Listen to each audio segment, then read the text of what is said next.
त्यासाठी अजित पवार बोलतायत, थेट जाऊया। आपल्याला सगळ्यांना माहितीच आहे की सध्या फार मोठ्या प्रमाणावर हे जे काय अल्टिमेटम दिलेलं होतं त्याच्याबद्दलची चर्चा वगैरे चाललेली होती। मी आपल्याला सुरुवातीलाच सांगू इच्छितो की महाराष्ट्रामध्ये आम्ही लोक ज्यावेळेस उद्धव ठाकरे साहेबांच्या नेतृत्वाखाली काम करतोय त्यावेळेस अल्टिमेटची भाषा कुणीही करू नये। त्याचं कारण असं आहे की कुठलंही सरकार हे कायद्यानी, नियमांनी, संविधानाने चालत असतं आणि त्या प्रकारे आपण काम करत असतो। आता हा अल्टिमेटम दिला, हा देत असताना पोलिसांना ज्या काही सूचना द्यायच्या त्या गृहमंत्री महोदयांनी दिलेल्या होत्या आणि कुठल्याही राजकीय पक्ष म्हणजे XYZ मी नाव घेणार नाही तर कुणी असलं, इवन आमच्याही राष्ट्रवादीच्या कुणी कार्यकर्त्यांनी किंवा नेत्यांनी अशा पद्धतीनं वागणंही बरोबर नाही, स्टेटमेंट करणंही बरोबर नाही। एक गोष्ट मी तुमच्या सगळ्यांच्या लक्षात आणून देऊ इच्छितो की मधल्या काळामध्ये मी एका भाषणामध्ये बोलत असताना सांगितलं की उद्याच्याला जो काही निर्णय करायचंच ठरलं तर तो सगळ्यांना बंधनकारक आहे।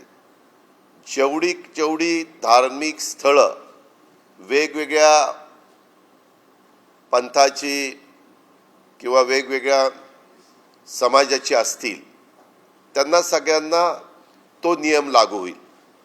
आता मधी काहींनी सांगितलं की उत्तर प्रदेशमध्ये अशा प्रकारे घडलं।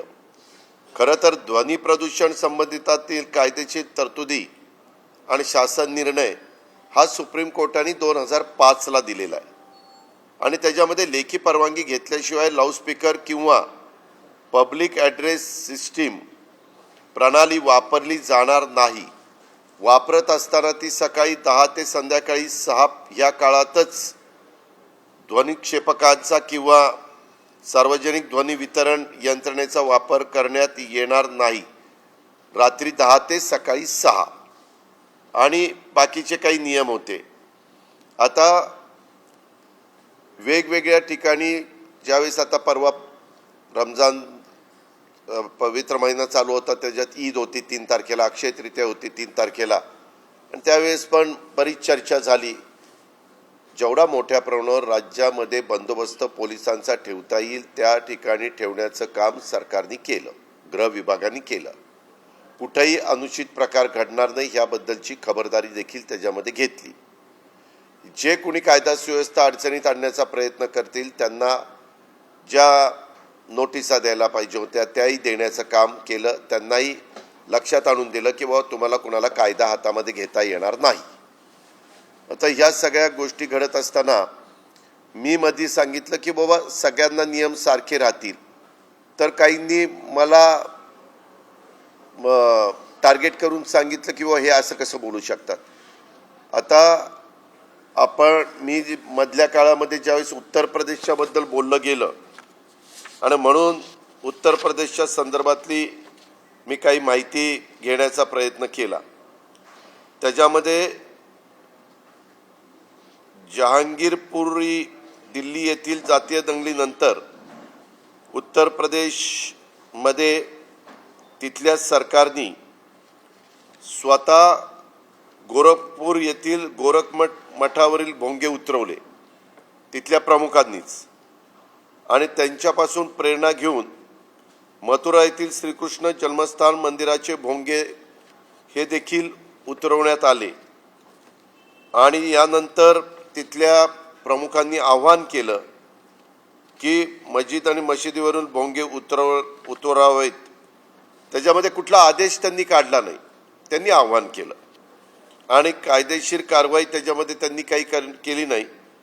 परंतु काही दिवस तिथले मोठ्या प्रमाणावर भोंगे आपणहूनच मशिदीवरचे पण उतरवण्याचं काम झालं आणि मंदिरावरचं पण उतरवण्याचं काम झालेलं आहे। त्याच्यामध्ये अधिकृत दुजोरा उत्तर प्रदेशचे पोलीस विभाग देत नाही। आपण माहिती काढण्याचा प्रयत्न केला, मग वेगळ्या पद्धतीने आपल्या डिपार्टमेंटनी ती माहिती काढलेली आहे। सांगायचं तात्पर्य मी आजही सांगेन की आपल्या राज्यामध्ये आम्ही छत्रपती शिवाजी महाराज, शाहू फुले आंबेडकर यांची नावं घेतो, त्यांच्या विचारांनी महाराष्ट्र पुढं चाललाय सांगतो. महाराष्ट्र ह्या सगळ्या मान्यवरांनी जे काही विचार आपल्याला दिलेले आहेत त्याचं आपण सगळेजण स्मरण करत असतो. पण ह्या सगळ्या गोष्टी करत असताना आपल्या इथं कुठल्याही परिस्थितीत कायदा सुव्यवस्था अडचणीत येणार नाही ह्याबद्दलची खबरदारी घेतली पाहिजे. मी तर ह्या पत्रकार परिषदेच्या निमित्तानं आव्हान करतो की आपल्या राज्यामध्ये जेवढी काही धार्मिक स्थळं आहेत त्यांनी तशा प्रकारच्या परवानग्या लाऊडस्पीकरला घ्याव्यात. सकाळी 6 ते रात्री 10 पर्यंतच त्यांना वापरायला परवानगी घेतली तर ते वापरू शकतात. त्यामध्ये काही झालं तरी आवाजाची पण मर्यादा सुप्रीम कोर्टाने ठरवून दिलेली आहे. ती मर्यादा वाढवण्याचा प्रयत्न कुणीही त्या ठिकाणी करू नये. अजूनही काही मंदिरामध्ये, काही मशिदीमध्ये परवानग्या घेणं बाकी असेल तर रीतसर त्यांनी त्या बाबतीतल्या परवानग्या घ्याव्या. आणि आपल्या महाराष्ट्रामध्ये जातीय सलोखा राहण्याच्या करता कोणाच्याही दबावाला बळी न पडता, कुठल्याही भावनिक आव्हानाला बळी न पडता व्यवस्थितपणे कायदा सुव्यवस्था राहावा ह्या दृष्टिकोनातनं सर्वांनी सहकार्य करावं असं मी महाराष्ट्रातल्या जनतेला या निमित्तानं आवाहन करतो. आता आपल्याला काही प्रश्न विचारायचे?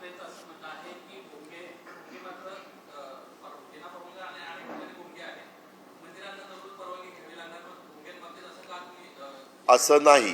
मी मगाशी सांगितलं की ह्या संदर्भामध्ये आपण सर्वांना आव्हान केलेलं आहे.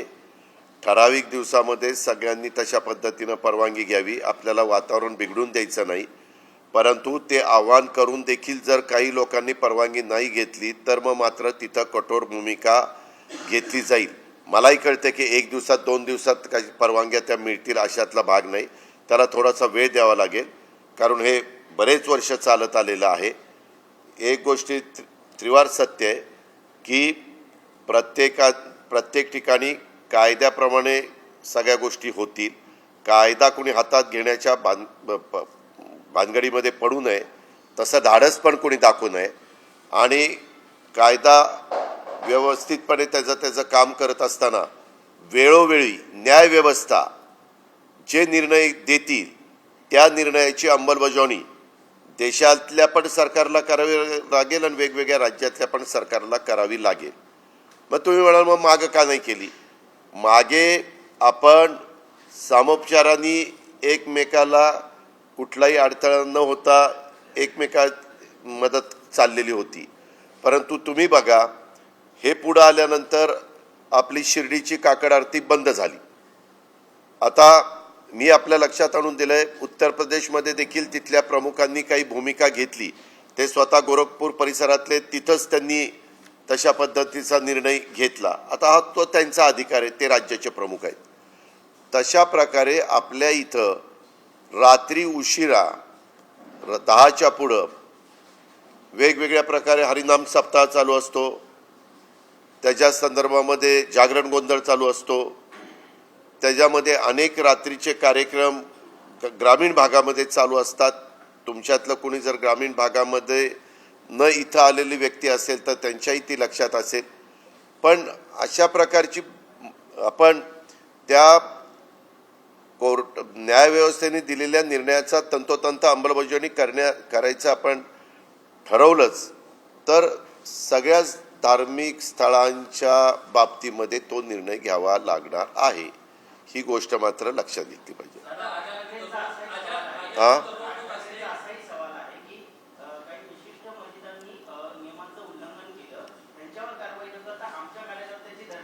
असं नाही.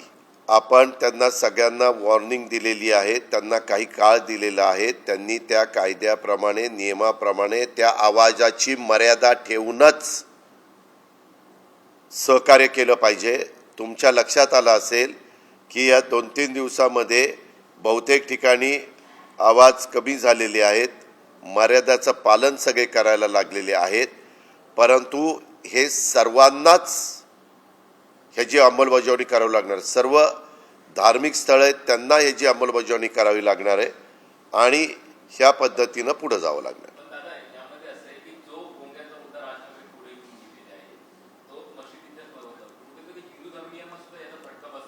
नाही नाही नाही, एक मिनिट. तुम्ही कुणी कुठला मुद्दा घ्यायचा, उद्याच्याला एखादा मुद्दा पत्रकार मित्र म्हणून तुम्ही लक्षात आणून दिला आणि आम्हाला सांगितलं की अशा अशा पद्धतीनं सुप्रीम कोर्टाचा किंवा हायकोर्टाचा असा निकाल लागलेला आहे, तर त्याची अंमलबजावणी करण्याच्या करता आपल्याला असं हे अमक्या समाजाचे म्हणून त्यांना नियम आणि हे दुसऱ्या समाजाचे म्हणून त्यांना नियम नाही असं नाही करता येत. आता मी एक उदाहरण देतो. उदाहरणाखातर पुण्यामध्ये पाठीमागच्या काळामध्ये कोर्टाने निर्णय दिलेला आहे की पुण्यात कंपल्सरी हेल्मेट लावायचं, पण तिथं हेल्मेट लावण्याच्या बद्दलची अंमलबजावणी करायचं झालं तर ह्यावेळेस उद्धवजींच्या नेतृत्वाखालचं सरकार आहे, मागं देवेंद्रजींच्या काळातलं सरकार होतं, त्याच्या आधी पृथ्वीराज चव्हाण साहेबांच्या काळातलं सरकार होतं. त्यामध्ये सगळे पुणेकर एकत्र येतात, तुमच्याही कानावर आलं असेल, आणि ते म्हणतात आम्हाला इथून इतकं जायचं आणि तिथं कुठं हेल्मेट लावायचं वगैरे. तिथं दुर्लक्ष त्या ठिकाणी होतं. पण नियम जर लावायचं म्हटलं तर सगळ्यांना कंपल्सरी ते घालावंच लागेल, ही फॅक्ट आहे. तसं मी ह्या गोष्टी पुढे आल्यानंतर अनेकदा महाराष्ट्रामध्ये वेगवेगळ्या सभा होत असताना त्या सभेतनं लोकांना सांगितलं की लोकांच्या भावना भडकून देणं, लोकांना एक वेगळ्या प्रकारचं भूमिका मांडून त्या भूमिकेचं समर्थन करणं एक वेळ सोपं जातं, परंतु त्याचा जर अंमलबजावणीच करायची म्हटलं तर त्याचा सर्व धार्मिक स्थळांना त्याबद्दल नियम पाळावे लागतील. एक मिनिट, मला त्याच्यामध्ये बुमरँग वगैरे काही म्हणायचं कारण नाही. त्यांनी त्यांची भूमिका मांडली. त्यांना ज्यावेळेस औरंगाबादला परवानगी दिलेली होती त्याच्यात पण काही अटी घातलेल्या होत्या. त्या अटीचं उल्लंघन झालंय असं मीडियामध्ये देखील आपण पोलीस अधिकाऱ्यांच्याकडनं ऐकलं. पोलीस यंत्रणा त्यांचं काम करेल. कुणालाही नाहक त्रास देण्याची काही कारण सरकारला नाही, पण कुणी कारण नसताना कायदा नियम हे मोडण्याचाही प्रयत्न करू नये. सगळ्यांना मी पुन्हा पुन्हा सांगतो की कायदा नियम आहे, अल्टिमेटम देण्याचा तर अजिबात कोणी प्रयत्न करू नये. ही काही हुकुमशाही नाही. तुम्ही तुमच्या घरामध्ये बसून काही अल्टिमेटम द्यायचा घरातल्यांना तो द्या, आम्हाला त्याच्याशी काही घेणे देणे नाही. पण जाहीरपणे कुणी जर अशा पद्धतीची वक्तव्य करायला लागली तर मी कायद्यानी सरकार चालत असतात, कायद्यानी भारत देश चालत असतो. नियम सर्वांना सारखे आहेत. ते मग अजित पवार असू किंवा सर्वसामान्य गरीब माणूस असू, सगळ्याला नियम सारखे.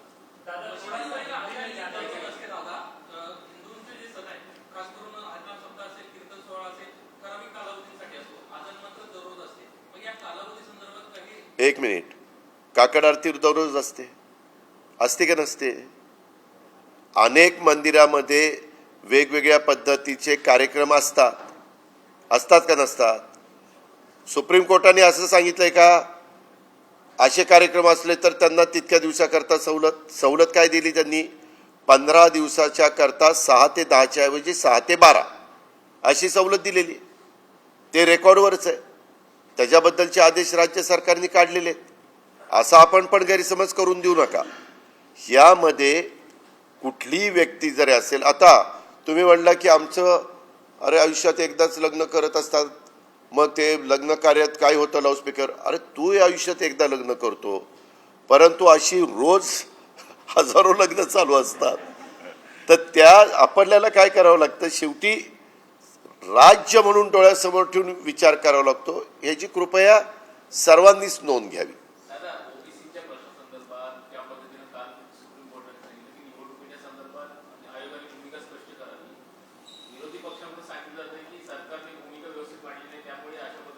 हे रडीचा डाव आहे. नेहमी सरकारने भूमिका स्पष्टपणे मांडली. ती आजची भूमिका नाही, बऱ्याच वर्षापासूनची भूमिका आहे.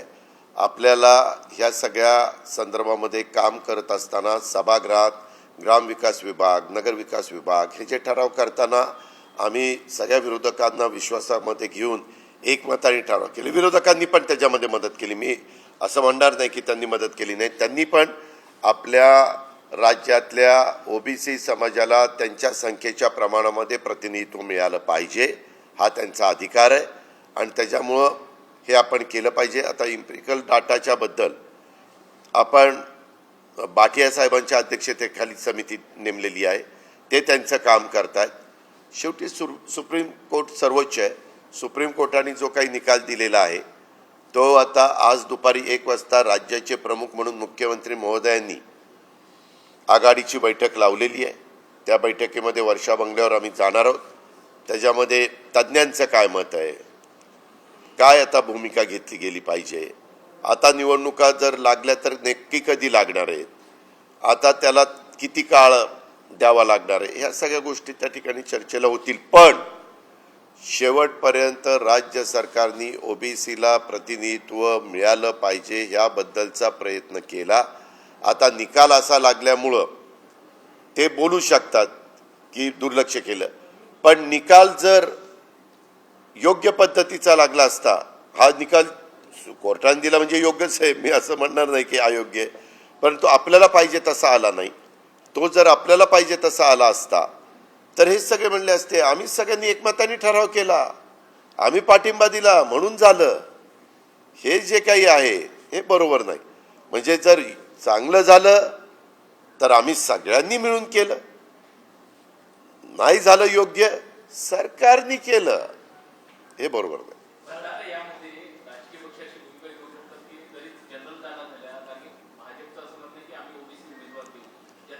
आपल्याला हे म्हणणं फार सोपं असतं. शेवटी निवडणुका नगरपंचायतीच्या मध्ये झाल्या, कुणी तसं केलेलं पाहिलं आपण? शेवटी निवडून येण्याची क्षमता बघतात आणि तिकीटं देतात. सांगायला फार कानाला बरं वाटतं. बघा, जिथं आरक्षण पडणार होतं तिथं ओबीसींनाच प्रतिनिधित्व त्या ठिकाणी मिळालं किंवा उमेदवारी दिली. असं अनेक राजकीय पक्ष आहेत. सगळ्यांनी ती भूमिका घेतली तर त्या भूमिकेचं स्वागत करून सगळ्यांनी तसं वागलं पाहिजे, तेही महत्त्वाचं आहे. आता ज्यावेळेस आरक्षण होतं त्यावेळेस काही काही जण वेगळ्या पद्धतीनं कुठनं तरी सर्टिफिकेट आणायचे आणि आम्ही ओबीसी मध्ये कसे मोडतो ते दाखवायचा प्रयत्न करायचे. केलं का नाही? विशेषतः मराठा समाजात, मी ज्या समाजात मधनं आलोय त्या समाजामध्ये देखील कधी ह्यांना कुणबीची माहिती नव्हती. कुणबी काही लोक आहेत, आपल्या कोकणात आहेत, आपल्या विदर्भामध्ये आहेत, मराठवाड्यातल्या काही भागात आहेत, परंतु पश्चिम महाराष्ट्रात मला कुणबी कधी पाहायला मिळाली नाही. असतील पण मी असा दावा करणार नाही की नसतील, असेल तर कागदपत्र दाखवावीत आणि त्यांनी. पण काही काहींनी किती क्लुप्त्या करून कशी सर्टिफिकेट आणली आणि त्या निवडणुका लढवल्या आणि त्या पदावर ते निवडून आले. हा इतिहास काही दूर नाहीये आणि आपण विसरलो नाहीये.